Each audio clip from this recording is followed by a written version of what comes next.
No, buenos días, profe. Buenos días, compañeros. Mi nombre es David Leonardo Fuentes. Mi grupo está conformado por mis compañeros Juan Sebastián Sánchez y Brian Moreno. Entonces vamos a desglosar pues el concepto de lógica, un concepto bastante amplio, y también vamos a dar algunos datos históricos de cómo se ha desarrollado pues a lo largo del tiempo. Entonces, para empezar, con un poco de historia, pues etimológicamente, y pues también para ver la raíz de la palabra, etimológicamente significa la ciencia del logos, que a su vez significa palabra o discurso. Y desde un punto de vista filosófico, pues es la lógica y es la base del pensamiento racional. Esta no se ocupa del contenido de los pensamientos, sino de la forma de los pensamientos como tal. Entonces, pues vemos algunos planteamientos y posturas de distintos autores a lo largo del tiempo, como Aristóteles, quien es considerado por los griegos como el padre de la lógica. Pues él desarrolló en principio la lógica proposicional por medio de un método que estableció pues para por medio de unos procedimientos poder determinar la verdad o falsedad de proposiciones compuestas, básicamente. Dentro de otros autores relevantes o precursores de la lógica como ciencia, encontramos a George Boole y Auguste de Morgan, eh, ambos matemáticos quienes plantearon y demostraron el parentesco entre las operaciones lógicas matemáticas, eh,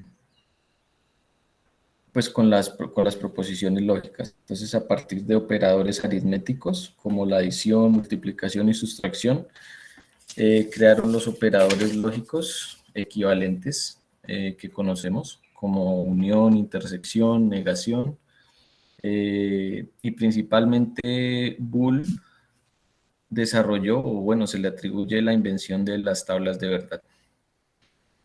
Por otra parte tenemos a Russell y Whitehead, que son considerados los padres de la lógica moderna, quienes dieron forma a la lógica simbólica y básicamente fueron quienes codificaron la lógica como la ciencia de todas las operaciones conceptuales posibles. Ahora pasando a la clasificación, pues podemos encontrar que la lógica se clasifica en lógica tradicional o no formal y en lógica formal o simbólica. Entonces, siendo por el lado de la lógica tradicional o no formal, pues vemos que es considerada, o sea, o se considera como los procesos del pensamiento lógico a partir del razonamiento basado en las experiencias humanas.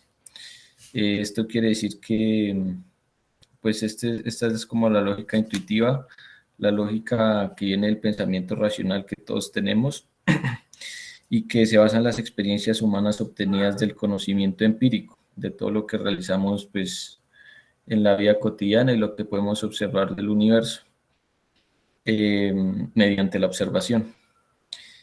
Y por otro lado tenemos la lógica formal o simbólica, que ya es la lógica como ciencia, que se encarga ya de establecer principios fundamentales que siguen la validez de una proposición. Esto mediante el pensamiento simbólico, eh, que manipula las palabras, o bueno, se manipulan según las reglas establecidas como si fueran simples signos sin preocuparse pues por su sentido realmente. Entonces eso en cuanto a la clasificación de la lógica.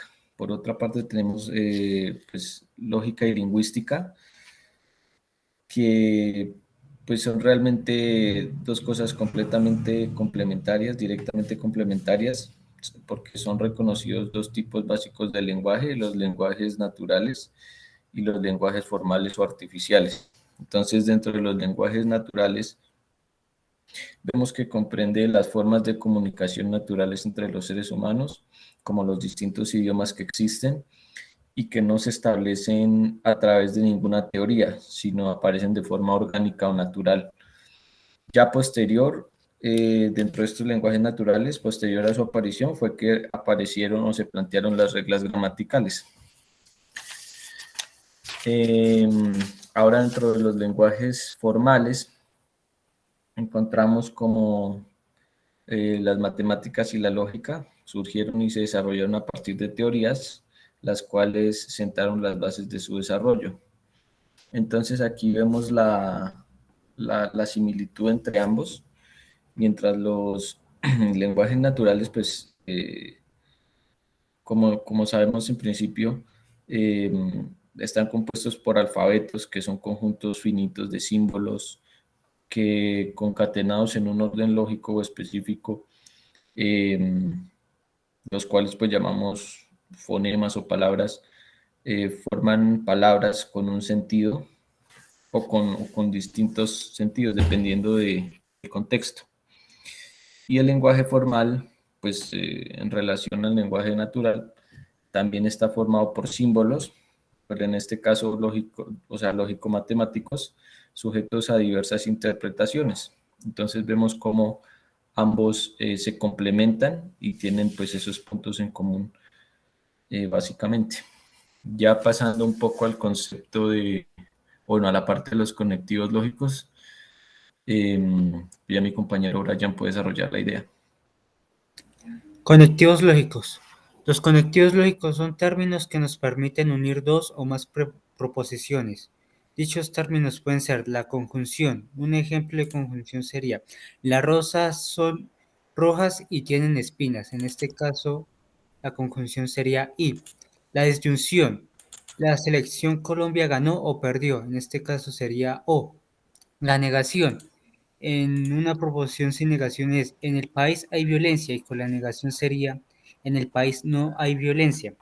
Una condicional: si estudio lógica matemática, seré un destacado ingeniero de sistemas. Bicondicional: sí y solo sí. Es un número, 4 es un número par sí y solo sí es divisible por 2. Ahora paso a las tablas de verdad, que son esquemas que nos permiten representar proposiciones y darles valores de verdad, ya sean afirmativos o negativos. Las leyes algorítmicas de proposición son la idempotencia. Es la propiedad para realizar una acción varias veces sin cambiar el resultado. La asociativa es una propiedad de conectivos lógicos particulares. La conmutativa establece que es el orden de los productos no altera el resultado. La distributiva nos permite reformar la estructura sin cambiar el resultado.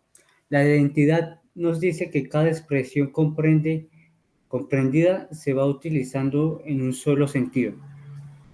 El complemento nos dice que la necesidad de una proposición es verdad, que la negación de una proposición es verdadera si la proposición es falsa.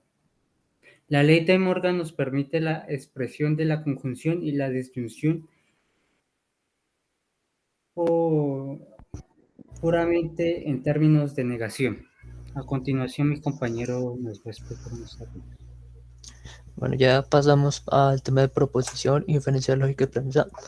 Y entonces, por la de proposición, decimos que una proposición puede ser tanto verdadera como falsa. Y esta es una oración, una idea que se toma en su sentido completo. Entonces tenemos dos, proposiciones simples y proposiciones compuestas. Las simples son simplemente una oración y las compuestas son dos o más oraciones juntas. Seguimos con la inferencia lógica, que básicamente son las conclusiones que se pueden obtener después de realizar un razonamiento por medio de las proposiciones. Entonces, este razonamiento solo puede ser verdadero si se cumplen dos reglas, por así decirlo. Ambas premisas deben ser verdaderas. Y además de eso, deben relacionarse, deben estar relacionadas y sujetas a las leyes de la lógica. Entonces, para entender esto, tenemos que mirar también qué es una premisa. Una premisa la tomamos como cada una de las proposiciones que hemos visto. Entonces, no importa si sea compuesta o simple, la premisa es como esa afirmación que nos da la proposición. Y luego pasamos ya a la parte de razonamiento, la demostración y el argumento. Por un lado, el razonamiento es la facultad que nos permite resolver problemas. Mis compañeros seguirán con eso. David. Pues bueno, Sí, básicamente, pues como dice el enunciado, el razonamiento es el proceso que se realiza para obtener una demostración y a su vez la demostración es el encadenamiento de proposiciones que permiten obtener otra proposición llamada conclusión.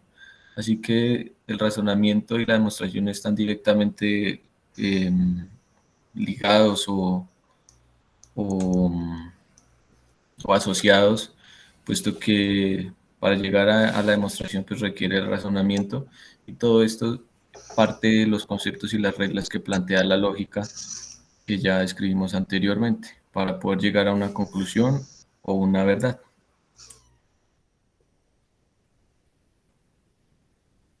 Listo, entonces eso sería todo.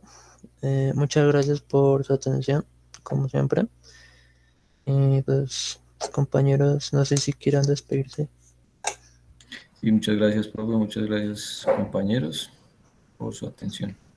Igualmente, muchas gracias, profe, muchas gracias, compañero, por su tiempo y por ver este video. Listo.